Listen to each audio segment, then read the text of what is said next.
Mr. Speaker, it's very sad to hear the type of cordial from the Minister, because the reality is that this bill makes life hard again for beneficiaries who feel they're very much under attack from this government, Mr. Speaker.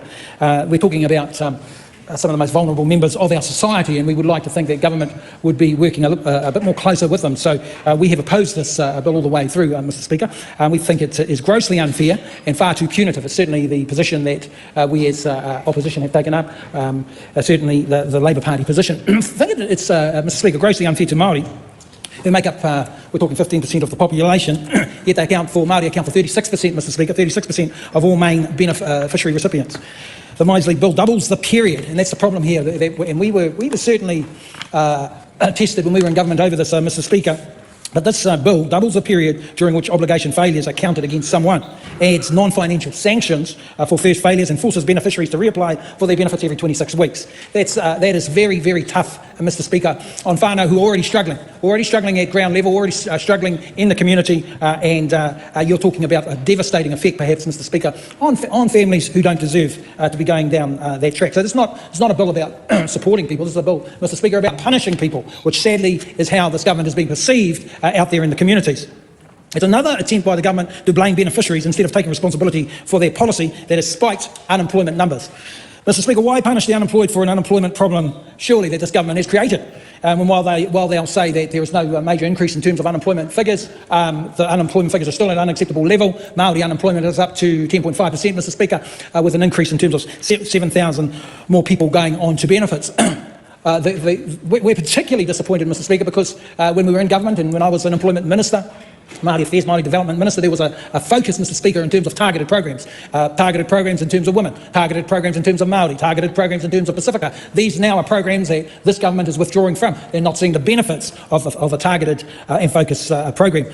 Benefit and job seeker numbers have risen significantly under this government as a result of worsening economic conditions. I think we understand that, but this government needs to take some responsibility for the consequences of their actions, Mr. Speaker, instead of blaming the unemployed for being unemployed. Mr. Speaker, the government has all but given up trying to get beneficiaries into work, and now is trying to essentially force people away by making accessing the benefits they're entitled to increasingly difficult. And this is something that we traversed, Mr. Speaker, through the committee stage, the difficulties that some people have in managing this and working with AI and working with computers. You're talking about sometimes people with multiple problems, difficulties, just trying to survive, and then all of a sudden they have to reapply, Mr. Speaker, for a benefit. Doubling the amount of time a failed obligation counts for does nothing but further punish job seekers. It certainly doesn't help them find employment, and it is a disproportionate punishment, Mr. Speaker, especially if they're caregivers. And again, the government is not showing enough empathy, sympathy and aroha in that direction. Similarly, making job seekers reapply every 26 weeks is only designed to make being on job seeking an increasingly frustrating experience. It's just to force people off regardless whether they're going into employment. Enforcing money management, Mr. Speaker, as a non-financial sanction could lead to a variety of issues, especially if beneficiaries spend more than half of their entitlements on rents and bills such as water and power. Mr. Speaker, this malicious and spiteful legislation is nothing more than whipping the poor and then charging them for the beating. The government is essentially admitting it would rather punch down on our most vulnerable rather than do anything to help them materially improve their lives. Mr. Speaker, not only are these suggested changes cruel and counterproductive, they're also unfeasible. MSD has admitted, again, we traversed this through the committee stage, and we also had feedback from MSD, but they admitted during scrutiny week that they're already under huge pressure. As their frontline operational capacity has remained broadly unchanged. But, Mr. Speaker, they have had 700 cuts in terms of their backroom staff. So how do you ask an agency already under huge pressure to roll out the government strategy and program? It is next to impossible. So you have people, don't get me wrong, there's all good people at MSD. So they work with us and they work with the government, but they are not social workers, Mr. Speaker. They are not social workers, but they're also not robots and they're not machines. And they can't roll out a government strategy when they're undermanned and having to do multiple things. So 700 cuts to the backroom staff would make it near impossible to roll out a program, a type program that the government wants. The rise in main benefit recipients now mean they must serve an additional 30,000 more people. And we've already seen a decline in accurate assessment with a quarter of beneficiaries, Mr. Speaker, not receiving their full entitlements. Now that the government has heaped more pressure on MSD's operational capacity, essentially doubling the amount of job seeker applications MSD must process in any given year, notwithstanding the forecast rise in job seeker numbers, Mr. Speaker. This is on top of other requests that the government has heaped on them, such as implementing the traffic light system, a very controversial system, Mr. Speaker, increasing the amount of job seekers eligible for case management, increasing the amount of sanctions imposed on beneficiaries, increasing the amount of meetings that job seekers must attend. It's not always possible, Mr. Speaker, to attend all these meetings. As I said, some of these people are struggling as it is, miss a meeting, miss their allowance, miss their pute, the money owing to them. The whānau suffers. Government has to look at this. The government has to be more understanding that sometimes, Mr. Speaker, it's about giving these people a second. It's not about a second warning and it's out. Sometimes it's about a third, fourth, or fifth warning, Mr. Speaker. I know that's hard for some on the other side to understand. But when you give up on them, you have to understand the consequences in terms of that family and in terms of that community. And I know that people on the other side do work at the coalface with some of these people, but understand some of the difficulties that they have to go through. Mr. Speaker, the regulatory impact statement alone shows the government should not have proceeded with these changes. Very clear as a bell. The RACFIS for this bill highlights one of the consequences, and this is what I'm saying, maybe that MSD will have to direct more resources towards compliance and therefore away from employment initiatives. They will literally have to put less resources into helping beneficiaries to work, Mr. Speaker. And surely the principle of this is to get them into work, but it's going to have the opposite and adverse effect. Research cited in the RAS highlights that sanctions may increase mental and physical health problems, including substance abuse and poverty. The RAS highlights that previous work on reapplication showed that cancellations of the benefit as part of the reapplication process often lead to a new application, suggesting procedural denials rather than ineligibility. The RAS also highlighted that focusing on those close to return to work via case management was almost certainly to the detriment of long-term beneficiaries. In summary, Mr. Speaker, this welfare policy will hurt people, not help them.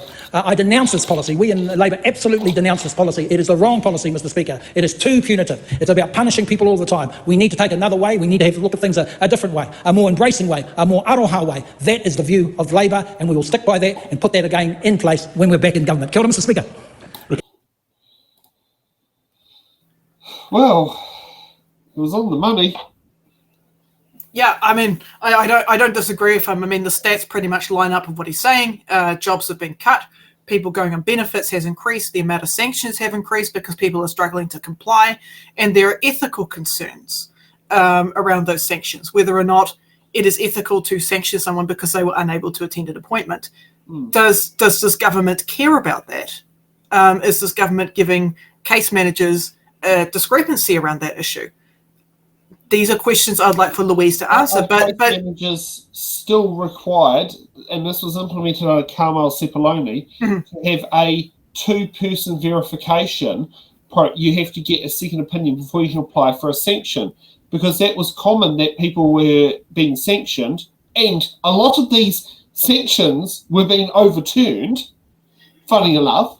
And it was simply, as soon as you had to get a second person's opinion involved, sanctions dropped by 30%, which indicates were sanctions being issued inappropriately or disproportionately? Because I am very certain, and it's a shame MSD don't sit there and keep stats on it, but I'm certain if you could sit down there and number it, you will find the same names in every single branch issuing probably the majority of sanctions of that office. Well, I mean, speaking of stats, I mean, we've got stats on the amount of people that are on sanctions. I mean, such as the increases that we have seen, an increase of 133.3%. Yeah, of sanctions being applied. Say it is certain case managers who are constantly sanctioning people. I remember working in Come Live In. There were certain case managers who were always known for issuing out sanctions, whereas others were a lot more reasonable. Yeah, I would love for research to be done into this. If anyone has access to that research, I'd love to look at it. That's probably something I have to dive into. But yes, who is giving the sanctions? Is it the same people? How frequently they're giving the sanctions? Are they being applied ethically? I would love to see this. Place to do it. Will it stay on? In theory, an overturned sanction shouldn't stay on your record because it was wrongly issued. But who knows? Who knows? And that's the problem when you sit and do it. I mean, put it this way. The best way to describe it, if you've never been on the benefit, which probably for our audience, they probably understand a bit more about that. At the moment for a driver's license, you get demerit points for 10 years. No, not for 10 years, for 2 years. Okay, I mean- let's pretend your demerit points are for 10 years for the sakes of one sincere. Imagine your demerit points now apply for 20 years, but you have to renew your driver's license every 5 years. Oh, and in the case of people like me who have a truck driver's license, we have to do medicals every 5 years. But our demerit points stay on there four times as long as the reapplication period. But Not So Bernadette brings up a very good point. If a ruling is overturned, does it stay on their record? I don't know. That's a question I'd like. But you never know. Yeah. Because Louise will probably. It is what are the notes that are written in there are what case managers do. And the problem is you can't access the notes they put on your file on my MSD. So you can't even see what's been written in there. They could sit there and go, instead of saying sanction overturned, they could say beneficiary magically complied. Yeah. Would imply the sanction stays on there. But that doesn't necessarily, you don't see that record. Yeah, exactly. And what we're seeing with these proposals from Louise Upston is a lack of transparency, not an increase in transparency. Yeah. And for example, look, she's proposing to extend the period over which obligation failures are counted against a person from 12 to 24 months. So, again, that's marks against you. But again, Not So Bernadette just said, what happens if it's overturned? Is that put in your notes? Yeah. I don't know. Yeah. It is such a Mickey Mouse system.